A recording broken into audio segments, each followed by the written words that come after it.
My life style உங்களுக்கு அனைத்து India grow modify தெளிப்புக்கு பயன்படுத்தப்படும் நீரின் pH இது மாற்றுகிறது மற்றும் சமநிலைப்படுத்துகிறது. ஸ்ப்ரே கரைசலின் pH பேணுவதற்கு இது உதவுவதோடு அவைகளின் நீண்டகால அளவிற்கு நிலைக்கவும் செய்யக்கூடிய ஒரு புதுமையான தயாரிப்பு இது. அனைத்து பயிர்களுக்கும் உகந்த pH அலாக 6 முதல் 6.5 இருக்கிறது. மாடிஃபை ஐ பயன்படுத்தும் போது பூச்சிக்கொல்லிகள், களைக்கொல்லிகள் மற்றும் வேறு பிற தெளிப்பு கரைசல்கள் அவைகளின் பயனளிக்கும் திறன் மேம்படுகிறது.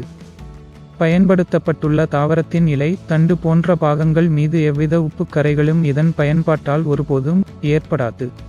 இதை பயன்படுத்துவது தெளிப்பிற்கு பொருத்தமில்லாத நீரை பொருத்தமான நீராக உண்மையில் மாற்றிவிடும்.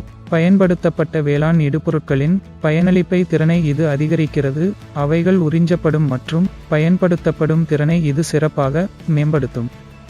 தெளிப்புகளின் எண்ணிக்கையையும் மற்றும் தாவர பாதுகாப்பிற்கான செலவீனத்தையும் இது குறைக்கும்.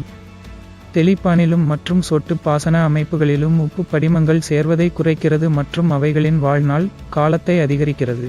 தெளிப்பிற்கான கரைசலுக்கு பயன்படுத்தும் போது மாடிஃபை ஐ ஒவ்வொரு சொட்டு சொட்டாக மட்டுமே நீரில் சேர்க்க வேண்டும்.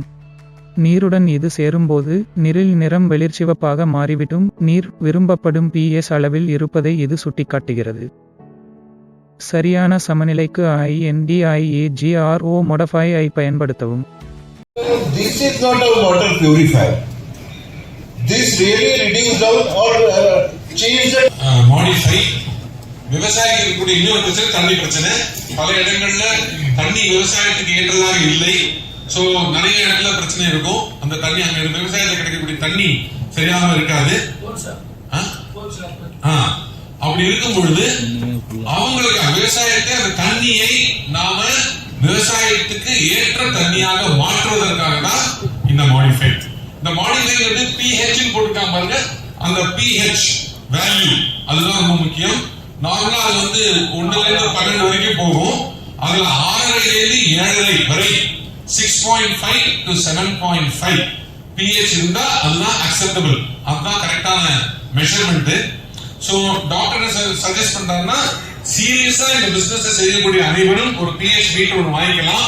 அது அமேசான்ல கிடைக்குது. 300 ரூபாய் 400 ரூபாய் ஆகும். அந்த pH டிஜிட்டல் pH மீட்டர் வாங்கிக்கங்க.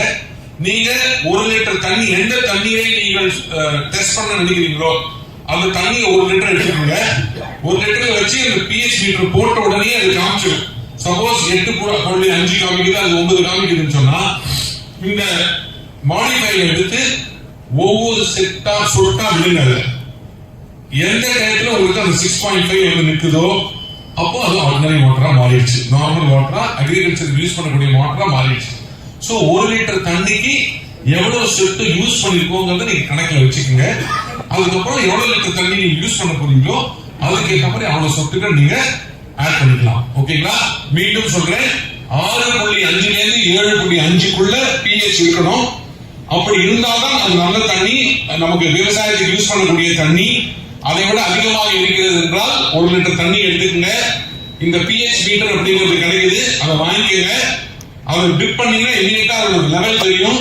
சப்போஸ் 8 அல்லது 9 இருக்குன்னு சொன்னா 1 லிட்டர் தண்ணி எடுத்துக்கங்க. ஒவ்வொரு டிராப்பா விட்டுட்டு வாங்க. அது எப்போ 6.5 வருதோ அப்ப நிறுத்துங்க. எவ்வளவு சொட்டு விட்டுருக்கீங்கிறத கனெக்ட் பண்ணிக்கங்க. 1 லிட்டரோட சொட்டு அதுக்கு ஏற்ற மாதிரி நீங்க எவ்வளவு லிட்டர் பண்ணணுமோ மேக்ஸ் பண்ணிக்கங்க. இல்ல அது நார்மல் டேங்க் கட்ட சொல்லுவாங்க. டேங்க் கட்டி அதுல இந்த pH வாட்டர் வச்சு தண்ணி ரெடி பண்ணிட்டு நீங்க அப்புறம் பாசனம் பண்ணணும். அப்படிதான் பண்ணுவாங்க நார்மலா. நீங்க என்ன கேக்குறீங்க sir? well water na. So there is a continuous source of water for the well, or even in case of borewell also. Pour modify in your well, that water will convert into the normal water. But the source of the that well is salty water. Tomorrow you will find another salty water. Daily you can use that bottle. So आपका अपने तो खुश हो जाएगा. Daily use of one modified bottle.